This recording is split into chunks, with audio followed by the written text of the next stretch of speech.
The world is a much different place than it was 10 years ago, as there is more constant information at our fingertips than ever before. Any single play, action, or moment can go absolutely viral in an instant. Within a matter of minutes, the entire sports world can be made aware of a significant event, and before you know it, everyone is chiming in with their thoughts and emotions. But NBA basketball hasn't always been this way. Many things have happened in years past that were jaw-dropping developments, and if those same developments were to take place in today's world, they would absolutely break the internet. One of the most shocking and insane events of basketball history took place nearly 4 decades ago. On November 9th, 1984, the two favorites in the Eastern Conference were meeting up for their first matchup of the regular season, the defending champion Boston Celtics and the previous champions, the Philadelphia 76ers. At this point in history, Boston and Philadelphia had one of the fiercest ongoing rivalries, as the 76ers represented the old guard with their battle-tested veterans, and the Celtics were the youthful rising power in the conference. Every time these teams met up, an epic battle was expected, not just because of the immense talent on both sides, but also because of the intense physical nature of both teams, and neither side was willing to back down. Just recently before this game was a preseason game. The Celtics' Cedric Maxwell and Phillies' Moses Malone got into a violent fight, which was soon followed up with another intense fight between Larry Bird and Mark Ivoroni, which resulted in ejections. Again, this was the intensity of the two teams meeting in a preseason game. Now, this upcoming game on November 9th was nationally televised and was one of the more highly anticipated regular season games of NBA history. Not just for the rivalry, the star power, and the fact that they had won the previous 2 championships, but it was also for the fact that both of these teams were undefeated. The two faces of the Eastern Conference, Larry Bird and Julius Erving, found themselves in a heated individual battle. Anytime two superstars clash on the basketball court is sure to garner attention, but it's something else entirely for those two stars to get into an actual heated fight. Now, up to this point, both of these superstars actually got along pretty well as friends, and highly respected one another's abilities. You wouldn't know it though, based on how things unfolded on the court. The game was now underway, and to the surprise of absolutely no one, the physical intensity was extremely high. Now, at this time in NBA history, only 2 referees were assigned to work each game. Famous referee Dick Bavetta was one of them for this game, but he was a relatively new NBA referee at this point, so because of this, he was assigned to ref the game with a more experienced veteran official, Jack Madden. Early into the second half, the Boston Celtics guard Dennis Johnson dove after a loose ball and accidentally slid into Jack Madden's legs. This collision broke the veteran official's leg on impact, and as a result, he had to be carried out of the game on a stretcher. And now, the less experienced Dick Bavetta was left to officiate the game by himself. There were absolutely no reserve referees waiting in the wings. In an attempt to gain control of a chaotic basketball game, Bavetta pulled both of the team's head coaches into a huddle and asked them to keep themselves and their team on their best behavior, since he was all alone to ref the game. Both coaches agreed, but only with their words and not with their actions, as Bavetta had to give out numerous technical fouls after the huddle. Only a couple minutes into the second half, Bavetta ejected Philadelphia's head coach Billy Cunningham after he gave him what he thought was his second technical foul.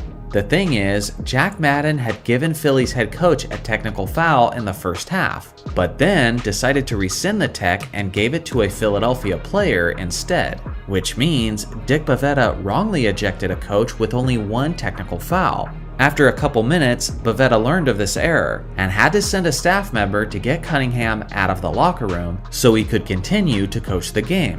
To put it simply, this game was already a messy circus, and emotions were obviously extremely high. But no one knew just how much worse things were about to get. It was a close game halfway into the third, but on an individual level, Larry Bird was destroying Julius Erving on both ends of the court. With 6 minutes left in the third quarter, Larry had a whopping 42 points on 74% shooting, compared to Erving, who only had 6 points on a terrible 23% shooting. And of course, you guys know Larry Bird. He was letting Irvin hear about it every step of the way, trash-talking him as he buried jumper after jumper. At the rate Bird was going, a 70-point night was looking like a very realistic outcome, all while Irving was experiencing one of the worst performances of his entire career. Understandably, this whole process was incredibly frustrating to Irving. So when the two stars were battling for position down the court, Irving got right up against his body when Bird swung his elbow towards Irving in what appeared to be an attempt to clear some space. Larry was whistled for an offensive foul for the elbow, and he was irate at the call and started letting the referee hear about it. According to Julius Erving, he extended his arm towards Bird in an attempt to restrain him from the referee. Larry didn't like that very much, and before you know it, a gesture that was made in an attempt to keep the peace turned into both players literally choking each other. After the two stars had each other by the throat, Larry then took the first swing at Irving, and it was on. Moses Malone and Charles Barkley of the 76ers grabbed a hold of Bird from behind and held him in place with a headlock as Irving repeatedly punched the trapped Bird in the face. By the time the chaos had finally been put to a halt, both players had been ejected out of the game. Eventually, each star was fined $7,500 apiece for their part in the brawl. The Celtics went on to win the game 130 to 119 and remained undefeated. If you feel like the NBA is the same today as it was in the 80s, all you need to know in order to change your mind is that neither of these players were suspended for this vicious altercation, and Irving went as far as continuously punching a defenseless player in the face, and yet neither of them missed a game. Bird was even playing against the Washington Bullets the very next day on the second game of a back-to-back.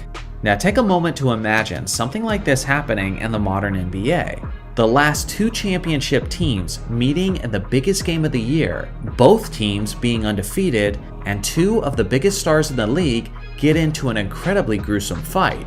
It would kind of be like Giannis and LeBron getting into a brutal fight, and naturally, social media would be exploding at the event.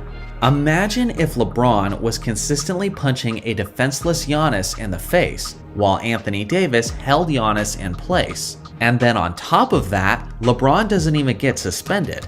Obviously, this analogy doesn't totally work, as they weren't the last two champions, and they were never close to having an undefeated matchup this season.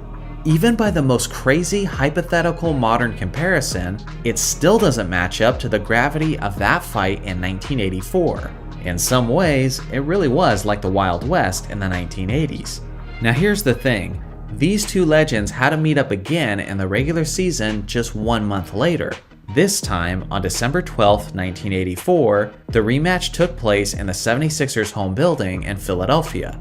Obviously, everyone watching was waiting to see if there was yet another fight in store for Larry Legend and Dr. J. For the most part, everything was pretty cordial between the stars. But if Irving was hoping that this would be his revenge game where he would get the upper hand on Bird, then he was left awfully disappointed. Once again, Larry methodically picked Julius apart as he once again dominated the matchup, dropping 34 points, 9 rebounds, and 5 assists on 57% shooting, compared to Irving, who only dropped 16 points on 39% shooting from the field. At this point, Boston had firmly established their mental edge over the 76ers, and when these two contenders later met up in the Eastern Conference Finals, Bird once again had the upper hand, as the Celtics comfortably eliminated the 76ers in just 5 games. Although Irving might have dealt the most punishment to Bird when they physically fought, Bird never stopped abusing Irving that season in terms of the actual basketball. First off, Larry Bird, who ruined the legacy of Sidney Moncrief. All of you know who Larry Bird is. He was a 3-time NBA champion, a 3-time MVP, an all-around skillful threat everywhere on the court, and simply one of the top 10 greatest basketball players of all time. Let's be real, this 6'9" assassin doesn't need much more of an introduction. On the other hand, there's Sidney Moncrief. This 6'4" guard was one of the great two-way players of NBA history, as he was actually the first Defensive Player of the Year in 1983, and he's the only guard who's ever won the award multiple times. At his peak, he was averaging more than 22 points per game, and he was a perennial All-Star, earning a selection in 5 straight seasons. He was the leader of the Milwaukee Bucks franchise throughout the majority of the 1980s, as they were talented enough to be considered as frequent title contenders. Unfortunately for Moncrief, he was playing on an Eastern Conference contender at the same time that a prime Larry Bird was. And more often than not, when their paths crossed, Bird showed no mercy whatsoever. Things started off looking bright for the Bucks though. The two teams met up in the 1983 Eastern Conference semifinals, and the Bucks brought their best effort, as Moncrief put up these strong averages over the course of the series. On the other hand, Larry was hindered by an intense case of the flu that actually caused him to miss Game 2. At the end of the day, the second-seeded Bucks stunningly swept the third-seeded Boston Celtics, and Larry Bird said it was a massive embarrassment that he would never forget for the rest of his life. Well, it would seem that Bird took that moment personally, because he would never let Moncrief and the Bucks ever defeat him again. In the following season, both teams appeared to be even stronger, as the first-seeded Celtics met with the second-seeded Bucks in the 1984 Eastern Conference Finals. The series wasn't nearly as competitive as many expected it to be, as Bird was on an absolute mission, and over the course of the series, he dropped these monstrous averages, leading the Celtics' entire team in points, rebounds, assists, and steals, on remarkable efficiency. The Celtics comfortably eliminated the Bucks in 5 games, and obviously, this prevented Moncrief from making his first trip to the NBA Finals. 2 years later, the teams met up again in the 1986 Eastern Conference Finals. Bird had a series for the ages, as he nearly averaged a triple-double on absolutely goofy efficiency splits. Milwaukee never stood a chance, as Larry and the Celtics swept them in just 4 games, with an average margin of victory of 15 points. This was now the second straight season that Bird kept Moncrief from reaching the NBA Finals. The following year, the two teams met in the playoffs for the 4th time in just 5 seasons, and it was in the 1987 Eastern Conference semifinals. With the recent acquisitions of Jack Sikma and John Lucas, Milwaukee was poised to put up a greater fight than the previous season, and they did just that. Facing elimination in Game 6, Sidney Moncrief produced an epic performance as he dropped 34 points, 6 rebounds, 4 assists, and 3 steals on 55% shooting. They pushed Bird and the Celtics to a 7th game in Boston, but at the end of the day, Larry Legend was once again too much, as he put up 30, 10, and 8 in the decisive game, and the Celtics took home the win, with a final score of 119 to 113. Yet again, Bird had a dominant series, filling up the stat sheet across the board.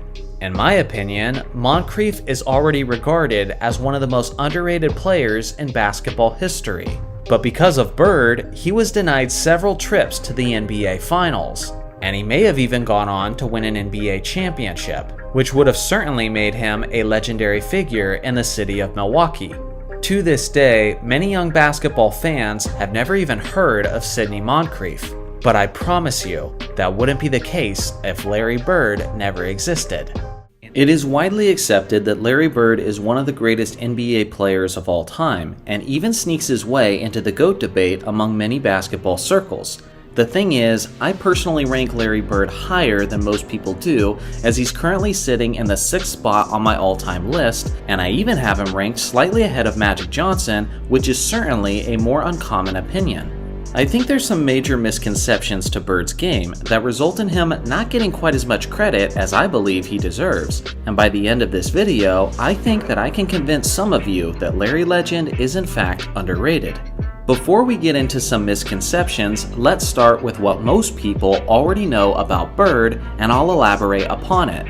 Over his 13-year career, Larry averaged 24.3 points on a stellar 56.4 true shooting percentage. Despite their talent-heavy history, Bird is the Celtics' all-time leading playoff scorer. So whether it was in the regular season or the postseason, he was always an efficient and lethal threat. He was obviously a legendary scorer and an incredibly efficient shooter. Larry is objectively one of the greatest three-point shooters of all time, as he's tied with Craig Hodges for the most three-point contests won in a career with a total of 3. The thing is, Hodges participated in a total of 8 3-point competitions, while Bird only participated in a total of 4. So he literally did the same amount of damage as the other all-time leader in half the amount of time. On top of all of this, you really could make the argument that Bird is the most all-around efficient scorer of NBA history. If that seems like a stretch, then consider this. During some of his prime years, Larry went on a 5-year stretch where he had 50-40-90 percentages. Only 9 players in NBA history have achieved at least one season of 50-40-90 percentages, yet Larry did it over a 5-year stretch while putting up just about 28, 10, and 7 each night. The only player who has come close to that all-around efficiency over such a long period of time is actually Steve Nash. But the thing is, Nash was never primarily a scorer and averaged roughly half the amount of points that Larry did during his stretch. To efficiently score that many points on that kind of volume of all-around shot attempts is something that no one else has ever done as well as Larry Bird did. Again, maybe some of you didn't know the extent of how lethal Larry was as an all-around efficient scorer, but I do feel like that's probably the most commonly understood aspect of his game. Now for the misconceptions and the details that definitely make Larry an underrated player. There are a lot of people, especially younger basketball fans, who believe that Larry was a subpar defender. This is incredibly inaccurate, as Bird wasn't just a good defensive player, but a great one. As a 6'9" small forward, he definitely had the size and length to frustrate the offensive opponent. Sure, there is the narrative that Larry was a slow and unathletic player, and thus it affected his defensive play. This is true to a certain extent, but it's also grossly exaggerated. What Larry did have are the most important traits of a great defensive player, which are hustle, heart, intelligence, effort, and availability. Larry was never lacking in any of these areas. He always put in the work, and he was incredible not only at reading the defenses, but also at anticipating them. Larry made 3 NBA All-Defense teams throughout the course of his career, and even finished as high as 3rd overall in the Defensive Player of the Year running in 1983. He wasn't just a solid on-ball and help defender, but he was also a terrific pickpocket, as Larry averaged a fantastic 1.7 steals per game over the course of his 13-year career.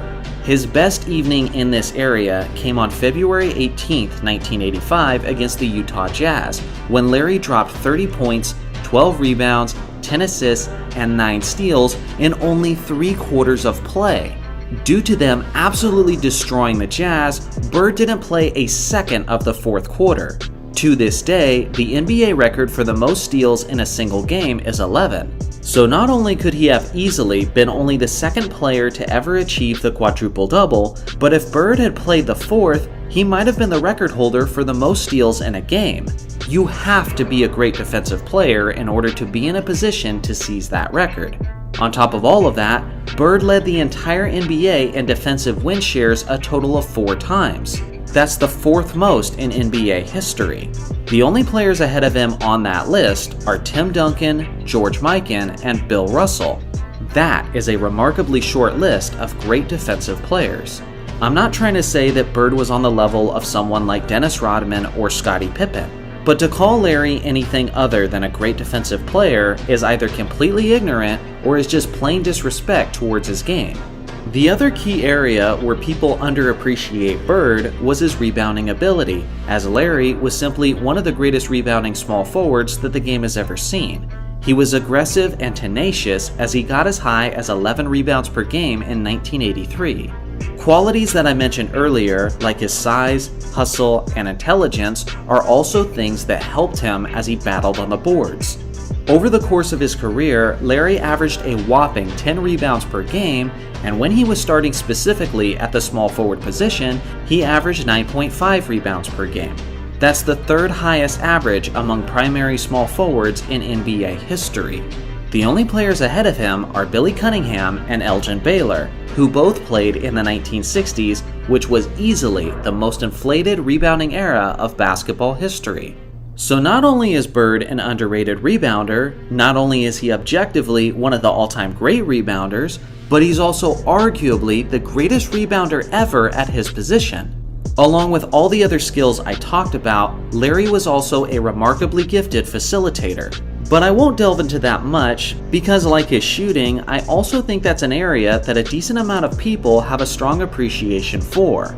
Ultimately, I think it's his solid defense and his elite rebounding that people underestimate, which is why I think he's underrated, regardless of the fact that people still refer to him as Larry Legend.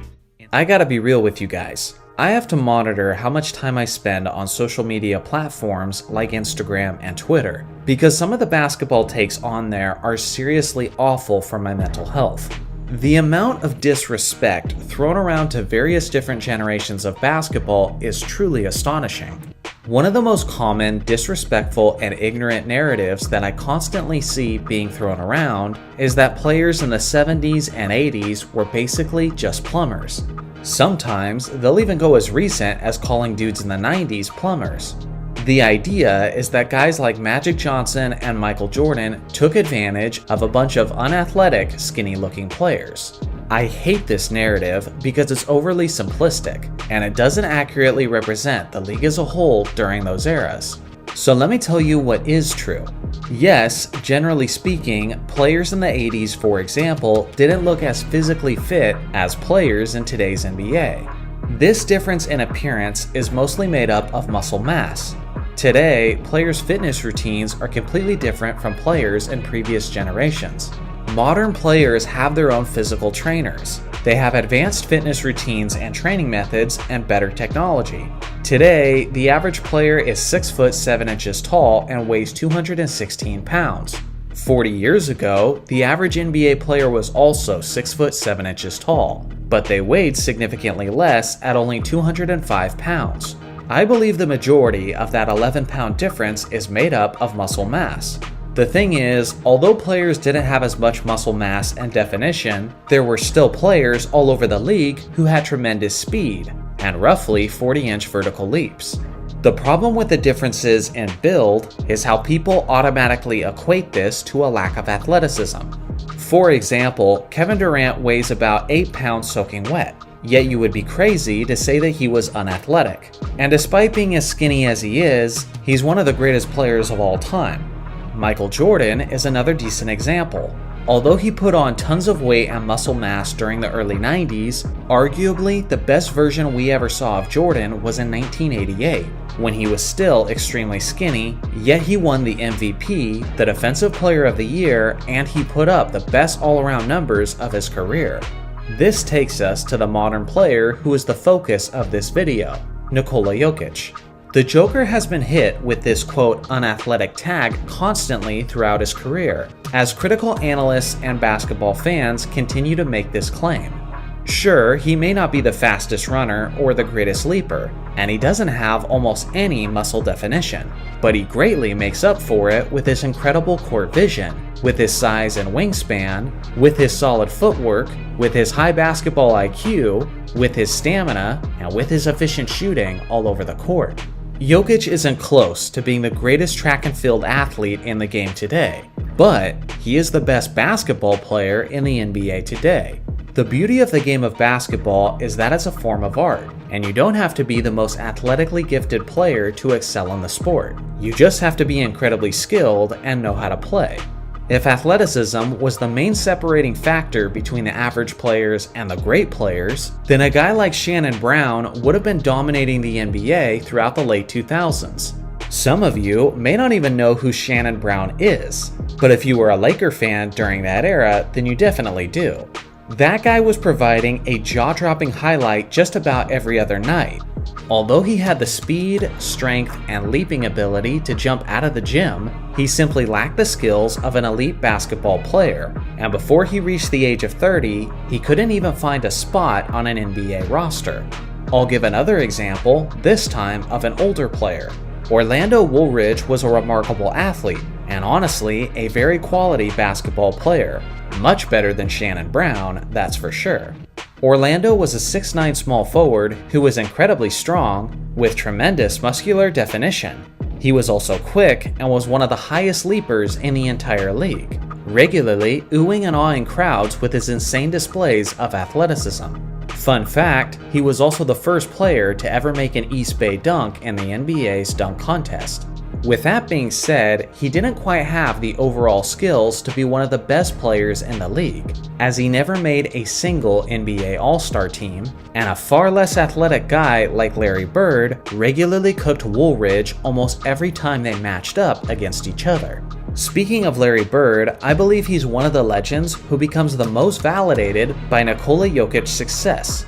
Jokic is only 2 inches taller than Bird, but both guys had elite court vision. Both guys were elite rebounders, both guys were fantastic shooters, and both guys were fundamentally sound.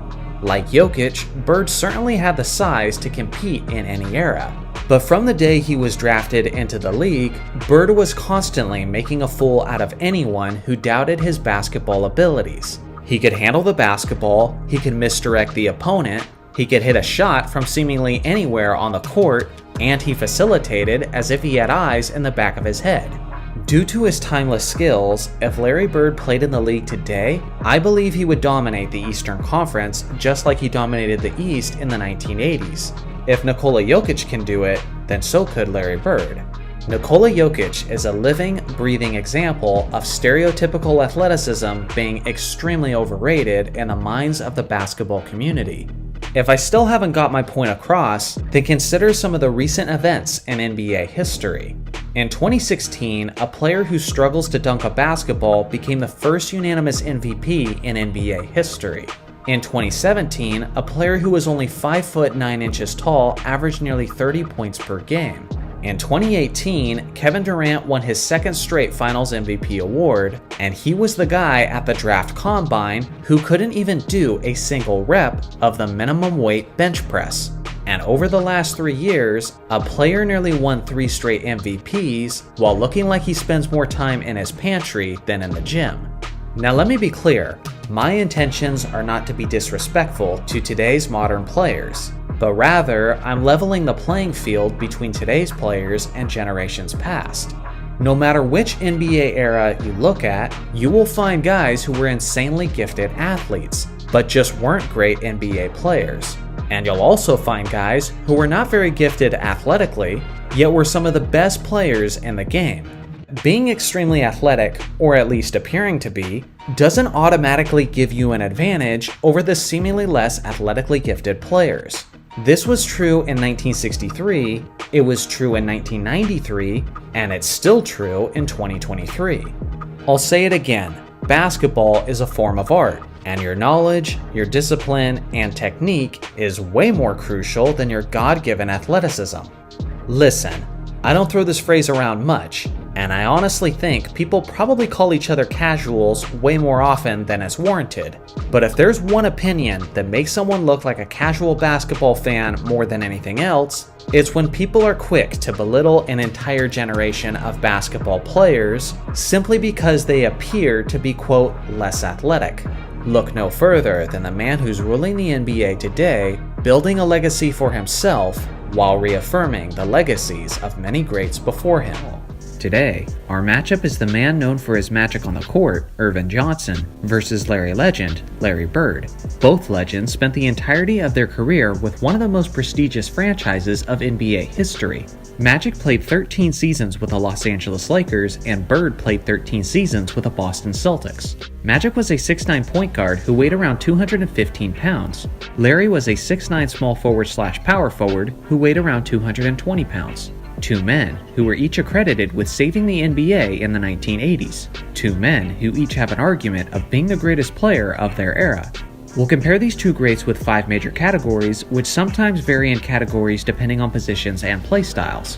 In this video for these two icons of basketball, the categories are scoring, facilitating, rebounding, defense, and accolades. First off, scoring. Magic Johnson was a much better scorer than people typically give him credit for, especially when you consider how he's one out of only 2 players to average over 10 assists per game for his career. Despite the fact that his number one priority was usually to get his teammates going, he still managed to consistently get his, as he averaged 19.5 points per game over the course of his career. He was a great finisher around the rim, and he managed to get himself more clean looks than most, since the defense always had to be on their heels because of his ability to find the open man. This led him to be extremely efficient throughout his career, as he shot 52% from the field over his 13 seasons, which is almost unheard of by point guard standards. He also was a tremendous free throw shooter, hitting 84.8% of his attempts over his career, and even led the league in overall free throw percentage in 1989. Now Bird, on the other hand, is immediately known for his scoring. He was also a 6'9" small forward with a high release point on his jumper, so contesting his shots was quite difficult.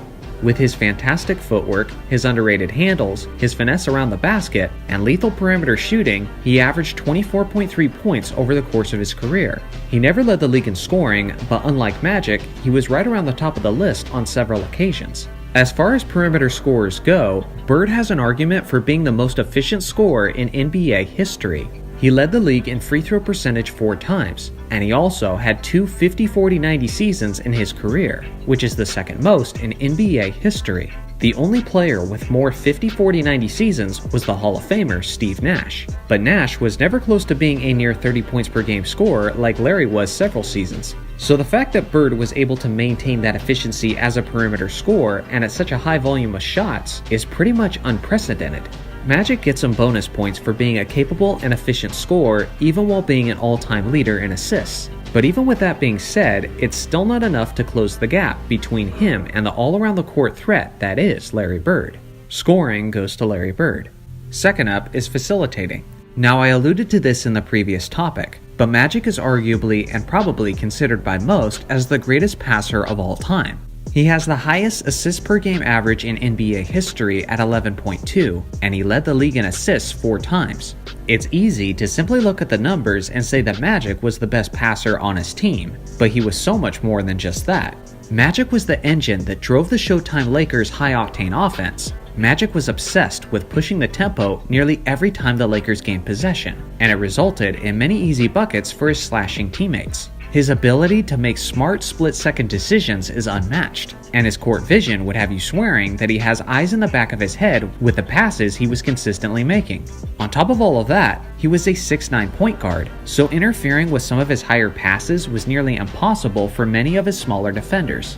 Now, Bird was a much better distributor than most people realize. He started his career as a power forward, and if he had remained in that position, then he would probably be known today as the greatest passing power forward of all time. He shared a similar ability to Magic in terms of their incredible court vision, and he's been praised by Magic on numerous occasions for that exact skill. He averaged 6.3 assists on his career, averaging as high as 7.6 in 1987. He was usually not among the assist leaders of the league, but he was consistently among the leaders at his position. The same way Magic got bonus points in the scoring category, Bird also gets bonus points in the facilitating category, as it was remarkable that Bird assisted his teammates as often as he did when you consider the fact that Bird chose to shoot the ball nearly 50% more often than Magic Johnson did. Still, unless you're a gold medalist in mental gymnastics, facilitating clearly has to go to Magic, as his incredible ability to make his teammates better is simply one of a kind. Third up is rebounding. Now this one can be a little bit tricky since I'm making the case for different positions. One is typically more of a perimeter player, while the other plays more in the interior, and naturally, the advantage goes to the interior player where most rebounds are available, especially in an era like the 80s where less perimeter shots are taken. All things considered, Magic was a pretty good rebounder, especially by point guard standards. He successfully used his superior height and frame to his advantage over smaller guards, and he was often hungry to get the ball as quickly as possible so he could then push the fast break on offense. He averaged 7.2 rebounds over the course of his career, getting as high as 9.6 in 1982.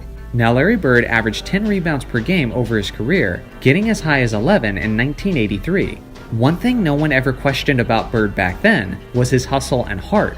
It was common for him to play the game with a physical and tenacious approach, and doing so continuously with 100% effort. These are qualities that naturally benefit a player's ability to secure the boards. This has resulted in Bird having the 50th highest rebounds per game average in NBA history. Most of the players on that list are either primarily power forwards or centers though, which Larry was not. He played mostly as a small forward. Among primary small forwards, Larry has the third greatest rebounds per game average in NBA history. When you consider the positions, this one is extremely close, but for me, the slight edge goes to Larry Bird, not just because of his higher numbers, but it's about how he played to get those numbers, as Bird was known for a more grit and grind type approach, which is a great quality when you're banging for the boards in the 80s. Fourth on the list is defense. Magic was never considered as an elite defender, as he didn't make any all-defense teams in his career, but he was certainly a capable one. His sheer size made it somewhat difficult for opposing guards to score over him or to get into a favorable position with physicality. Magic had a high top speed that he always used on offense, but his lateral movement wasn't the quickest on defense, which made it sometimes difficult for him to stay in front of the quicker, smaller guards. His hands were decently quick, and he was pretty good at jumping the passing lanes, which resulted in him leading the league in steals twice, including the 1981 season where he averaged an incredibly strong 3.4 steals per game. He also averaged 1.9 steals over the course of his career, although he didn't have a strong vertical leap and was never a good shot blocker, as he only averaged 0.4 blocks over his career and never averaged at least one per game in a season, which is pretty surprising considering his height and length advantage over almost every opposing guard. Larry was known to be slow, and he wasn't the most quick or athletically gifted player, but I do think he's somewhat of an underrated defender compared to how he's perceived by the general public. The Boston Celtics were a consistently elite defensive team, and Bird's high basketball IQ was a significant help in that area. Bird made 3 all-defense teams and averaged 1.7 steals and 0.8 blocks over his 13 seasons. Bird could be a bit of a pest on defense, as his effort and tenacious attitude was never lacking. Due to his slower and less athletic frame, it wasn't uncommon for him to need help defensively if he was guarding some of the athletic and talented wings in the league, like Michael Jordan and Dominique Wilkins for example. With that being said, Bird was good at communicating with his teammates, trapping offensive players and forcing turnovers as a result. This one is somewhat close, but at the end of the day, Bird has the slightly better individual defensive numbers, he's the more accomplished defensive player, and he was the team leader of the consistently better defensive team throughout the decade. Defense goes to Larry Bird. Last on the list of categories is accolades, and both of these legends had a ton of them. Magic Johnson won 5 NBA championships, 3 Finals MVPs, and he won 3 League MVPs. He made 12 All-Star teams and 10 All-NBA teams. He was a 4-time assist champion and a 2-time steals champion. In his 13 seasons, he averaged 19.5 points, 7.2 rebounds, 11.2 assists, 1.9 steals, and 0.4 blocks on 61 true shooting percentage. Larry Bird won 3 NBA championships, 2 Finals MVPs, and 3 League MVPs. He made 12 All-Star teams, 10 All-NBA teams, and 3 All-Defense teams. He was also the 1980 Rookie of the Year and was a 2-time 50-40-90 player. In his 13 seasons, he averaged 24.3 points, 10 rebounds, 6.3 assists, 1.7 steals, and 0.8 blocks on 56.4 true shooting percentage.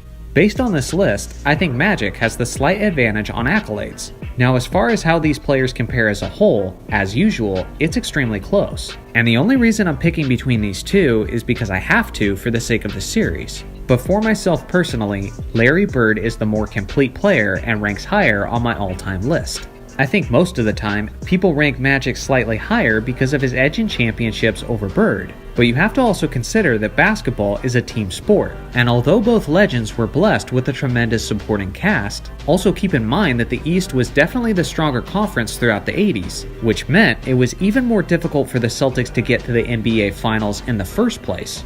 Although I do think Bird is the slightly better and more complete individual player, I do think there is a strong argument for Magic. But I think that argument goes beyond the stat sheet, and leans more into the narrative that no one has ever made their teammates better than Magic Johnson did. Which is probably true, and if that's enough for him to be your choice, then I respect that.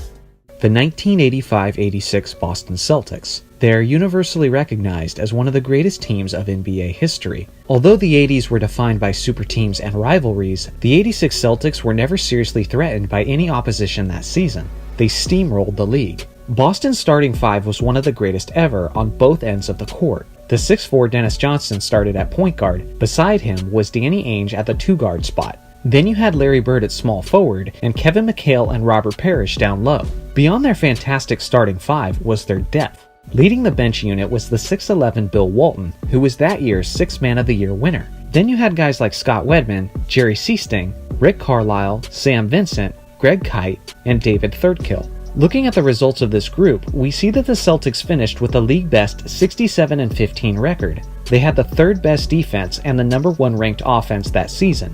They beat teams by an average of 9.4 points over the course of the season. They dominated the playoffs with a 15-3 record, and they had that season's MVP, Larry Bird. Their head coach was Casey Jones, who often doesn't get enough attention for the success of his team. He took over the Celtics in 1983 and spent 5 years there. In these years, they went to the NBA Finals 4 out of those 5 seasons, and they won the championship twice. He had this team playing hard defense, and the chemistry was off the charts. Larry was basically their verbal player coach and leader. It's often said that groups take on the image of their leader, and in this case, it's very true. If I had to describe them in a word, I would call them unselfish. The ball movement of this team was incredibly beautiful to watch. Whether it was on the fast break or half-court sets, Boston was always looking to make the extra pass. Speaking of their leader, Larry Bird won his 3rd straight MVP that season with averages of 25.8 points, 9.8 rebounds, and 6.8 assists on 49.6% shooting. This was not among Bird's 50-40-90 seasons, but he was incredibly close. Something that people often forget is how Larry was also a very capable defender who made 3 all-defense teams in his career. Their consistent second scoring option Kevin McHale also had a monster season. He was almost always a sure thing whenever he was in the post and had his back to the basket. He had an incredibly high offensive IQ, some of the best footwork in the game, and amazing length with an incredibly high release point on his shot. When McHale was in the post, his teammates often called it the torture chamber due to the fact that he was so difficult to stop. That season, he averaged 21.3 points, 8.1 rebounds, and 2 blocks on 57.4% shooting. McHale was also first team all-defense that year. Speaking of defense, where they really stand out among the all-time great teams is their interior defense. Bird was 6'9", McHale was 6'10", and Parrish was 7'1". It wasn't just their height, but even more so, their length. We don't have a recorded wingspan for Parrish, but it looks like it was at least as long as his 7'1" height. McHale, on the other hand, had a freakish 8-foot-long wingspan. Assuming that estimate is completely accurate, that would give him the second longest wingspan in NBA history. Coming off the bench was another 6'11" big man, Bill Walton, who averaged 1.3 blocks and only 19 minutes played per game. Between Parrish, McHale, and Walton, you have solid rim protection for all 48 minutes of the game.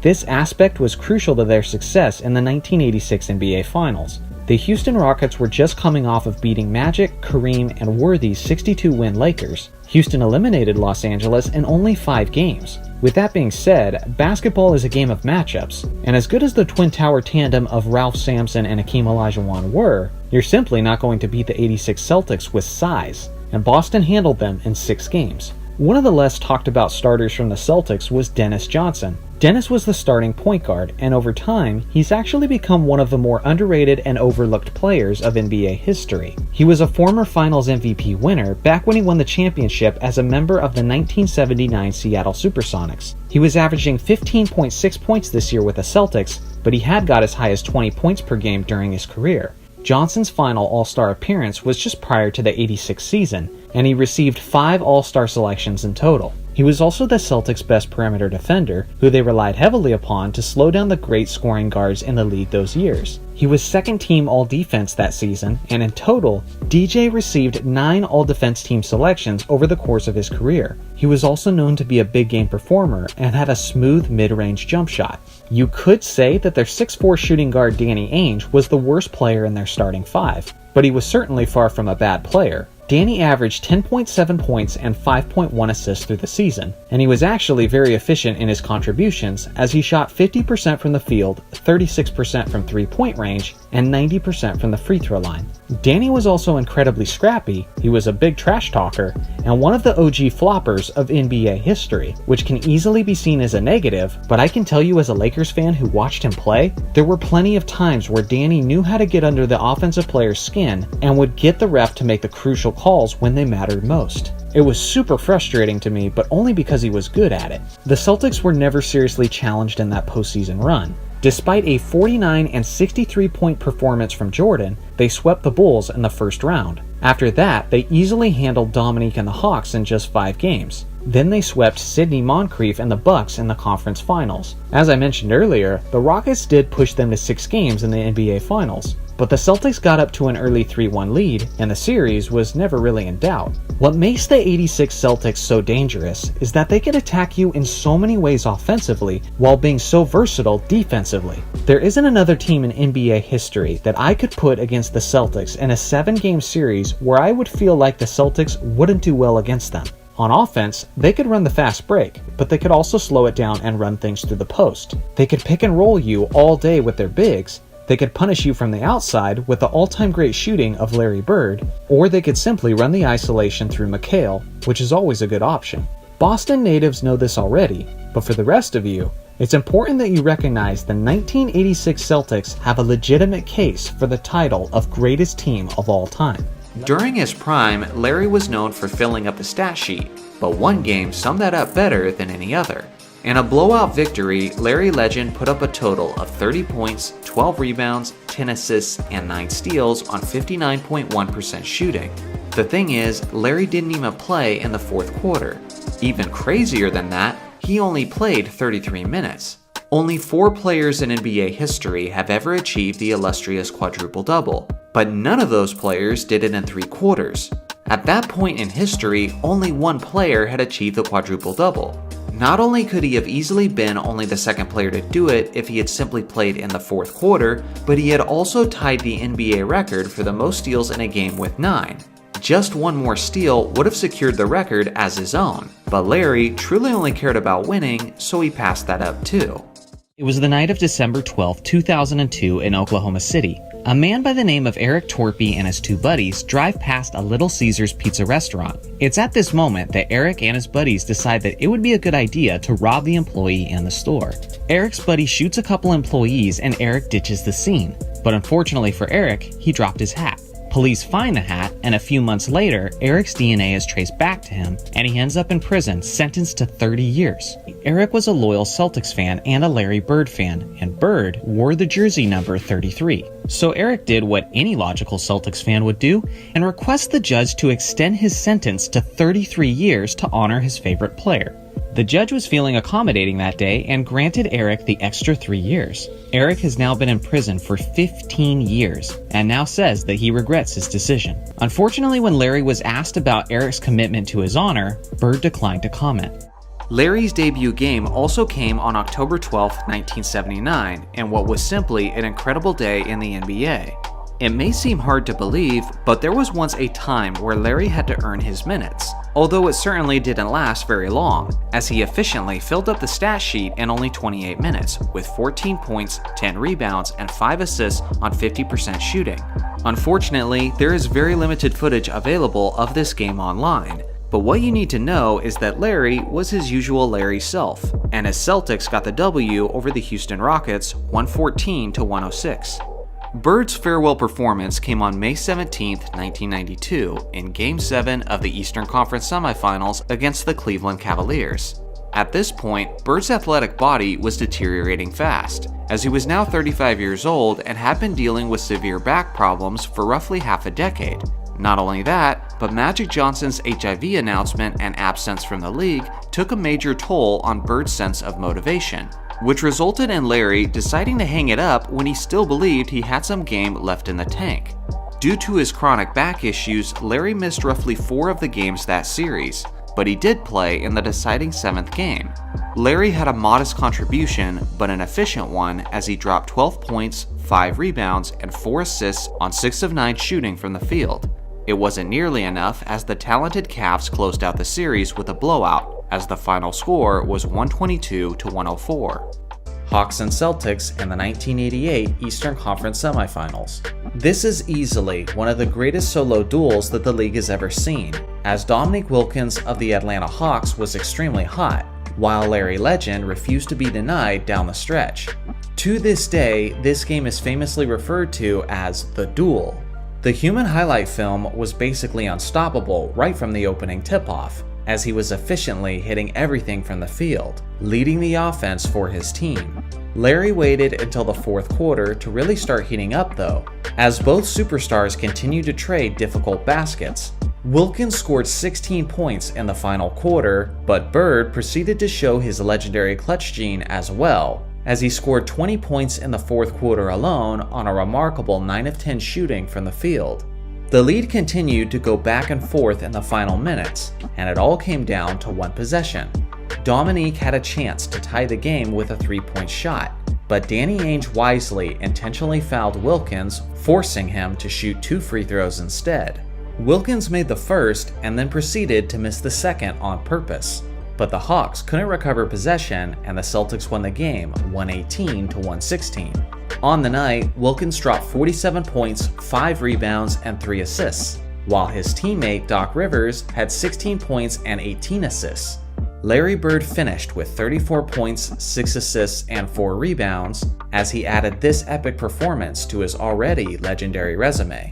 The 76ers and Celtics in the 1981 Eastern Conference Finals. This was an epic matchup between the two best players in the Eastern Conference, Larry Bird and Julius Erving. At one point, the Celtics were down 3-1 in the series, yet they had stormed back to force a 7th game, as Larry Bird was determined to win his first championship ring. With a trip to the NBA Finals on the line, both of these extremely talented teams put forth their best efforts. In total, 7 Hall of Famers were competing in this fantastic game. Once again, this game was a prime example of referees putting away their whistles and letting the team settle the score for themselves. The game was fast-paced, but it was also quite intense from a physical standpoint. Neither team was lacking in the energy department, as the hustle plays were clearly on display from both sides. This game was also a block party, as a total of 16 shots were rejected on this evening, as no one was willing to give up any easy baskets. There were constant lead changes throughout the contest, and the energy in the building was some of the best playoff atmosphere that I've ever seen. Larry Bird was a beast defensively, and the Celtics needed a couple of clutch stops down the stretch. The game was tied at 89 with only a minute remaining, when Larry got a crucial stop on Darryl Dawkins. Bird then got the rebound and stormed down the court where he hit the game-winning basket in what was one of the most clutch sequences in playoff history. On the night, Dr. J had 23 points, 8 rebounds, 5 assists, and 4 blocks, while Larry Bird got the win with 23 points, 11 rebounds, 5 assists, and 5 steals. In this new Ultimate Team series, I make the best team I believe possible, picking players from all eras of NBA history. It isn't just about how talented the teams are, but I'm also trying to build teams that would gel and execute well together. Today, we're looking at the Ultimate Celtics team. Before I get started, here are the rules you need to know. To build each franchise's ultimate team, I will be picking a starting 5, a second unit representing each position, and then 3 additional rotation players at any position I choose. In total, there will be 13 roster spots. It's worth mentioning that I will not simply be building these teams based on how talented each player is, but I'll also be factoring in how well these players would do together as teammates. So without further ado, let's get into it. Starting at the point guard position is the 6'1", 4-time All-Star Rajon Rondo. I think a lot of people forget just how good this guy was in his prime. That's partially because of this weird dynamic where he was way younger than the Celtics' Big Three, so as Pierce, Garnett, and Allen were all declining, Rondo was only getting better. For a few years, he was actually sneaking his way into the conversation of the best point guards in the league, as he led the NBA in assists per game on 3 separate occasions, getting as high as 11.7 in 2012. He was also an elite defensive player, who was regularly among the league leaders in steals per game, and he earned 4 All-Defense Team selections. Don't forget how he was one of the most clutch players in the entire league, regularly putting up jaw-dropping stat lines in the playoffs. With so many offensive weapons in this starting lineup, they'll all be eating well with a prime Rondo doing the orchestrating. Starting at shooting guard is the 6'5" legend John Havlicek. This former superstar is certainly worthy of a spot on this starting unit, as he was an 8-time NBA champion, a 13-time All-Star, and made 11 All-NBA teams. He was also the very definition of a two-way player, as he made 8 All-Defense teams while filling up the stat sheet on offense. Specifically, in 1971, he averaged 29 points, 9 rebounds, and 7 assists on 45% shooting from the field. Simply put, he had all-around offensive skills that were way ahead of his time, and Bill Russell often leaned upon Havlicek to carry the offense for the Celtics. He was also quite the clutch performer, and was even the Finals MVP in 1974. Rondo will certainly love feeding this legend the basketball on a frequent basis. Starting at the small forward spot is, of course, Larry Bird. What is there to say about this legend that you guys don't already know? Bird was excellent at just about everything on the court. He was the epitome of efficient, as he was regularly getting around 50-40-90 percentages. He was an elite scorer, he was an all-time great rebounder, he was one of the greatest passing forwards in NBA history, and he was an underrated defensive player, making 3 all-defense teams, including 3rd place in the DPOY race in 1983. So far, every single player in this starting unit is basically the definition of clutch, which shouldn't be totally surprising considering how many championship banners they have. Starting at power forward is the man they called the torture chamber, Kevin McHale. You could certainly make an argument for a different starting power forward, but due to his chemistry with Bird, I thought he'd be perfect with this group. The 6'10 McHale probably had the greatest footwork for a big in league history by any player not named Hakeem Olajuwon. In the post with his back to the basket, he was nearly unstoppable, and he was ridiculously efficient, as he had the highest single-season scoring average in NBA history for any player who shot at least 60% from the field and 80% from the free throw line. Continuing the theme of this squad so far, he was a remarkable two-way player, as his rumored 8-foot-long wingspan made him an intimidating defensive force in the paint, and because of that, he actually earned 6 all-defense team selections in his time in Boston. Starting at the center position is the game's ultimate winner, Bill Russell. As if this team didn't have enough defense already, in comes Bill Russell, who led the league in defensive win shares in 10 out of his 13 seasons. Along with the fact that he was probably the greatest defensive player of all time, he was also a top 3 rebounder, who would regularly dominate the boards thanks to his tremendous strength, IQ, and his world-class leaping ability. He was also a solid passer and a remarkably unselfish team player, which will be fantastic for this ultimate squad, with plenty of talent and plenty of egos. I know this word is getting redundant, but Russell was about as clutch as it gets, as he won all 10 of the Game 7s he participated in, which is a major reason why he got his 11 championship trophies. Now let's move on to the second unit. The backup point guard is the man known as the Houdini of the hardwood, Bob Cousy. This legend from the 1950s and 60s was the mesmerizing floor general of his time. Even with the more restrictive dribbling rules of his era, he had a fantastic handle of the basketball and incredible court vision.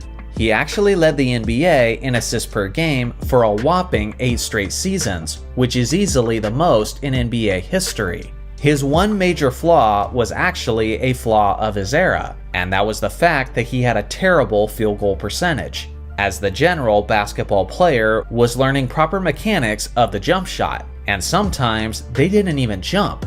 Because of this, Cousy would not look to be a scorer in this second unit, but that won't be a concern as he'll have plenty of elite offensive weapons to facilitate too. The backup shooting guard is the Celtics scoring superstar Paul Pierce. When people think of Pierce at his absolute best, they usually think of his Finals MVP performance in the 2008 Finals. But the thing is, that was actually well after his individual prime, as the younger Pierce had much more speed and explosiveness.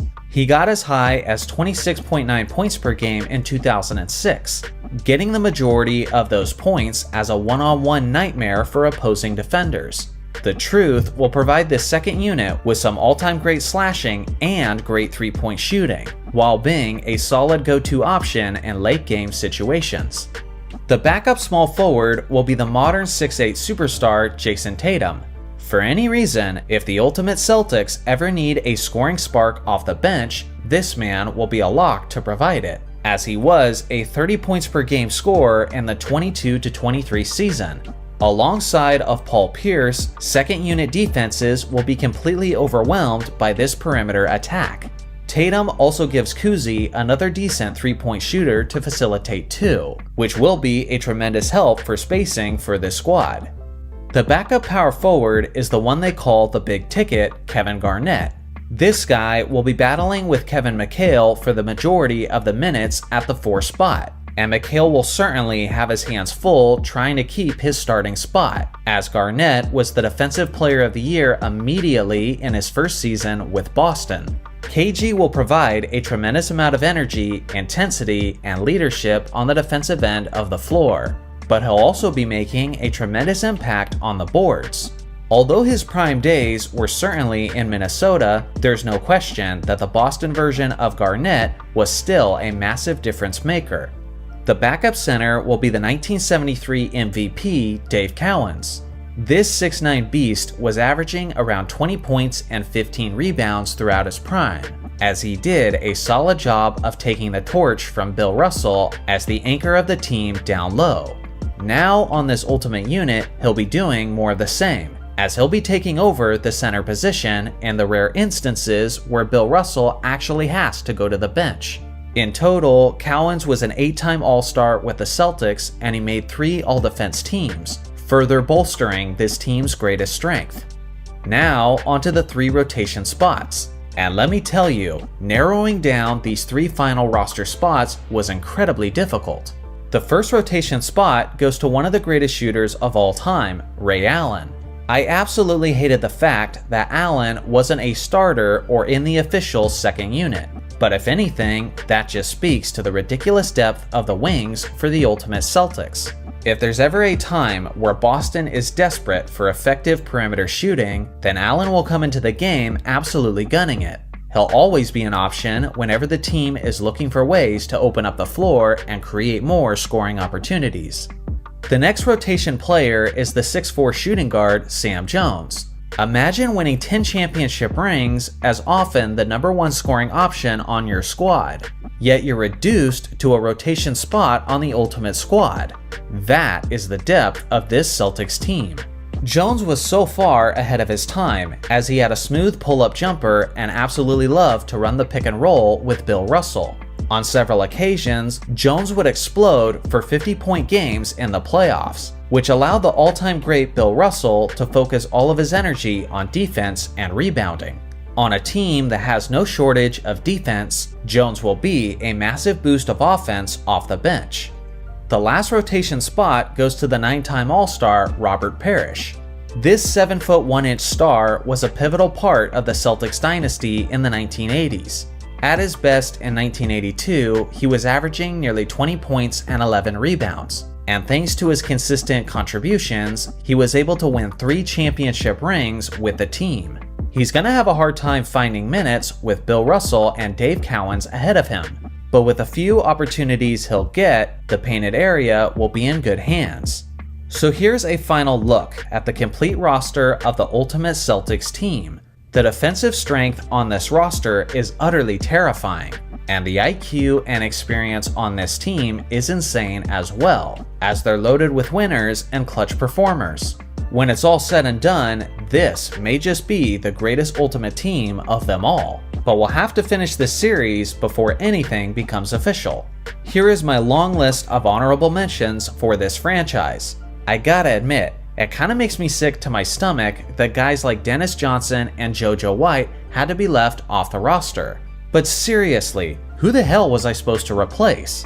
It's simply a near impossible roster to happily finalize. But with that being said, let me know how you would shake up the roster if the decision making was up to you. So what do you guys think? Will any Ultimate team be able to beat this one? I look forward to hearing your thoughts in the comment section below. Thanks for watching as always, make sure to like and subscribe for more basketball content, and I'll see you guys in the next video.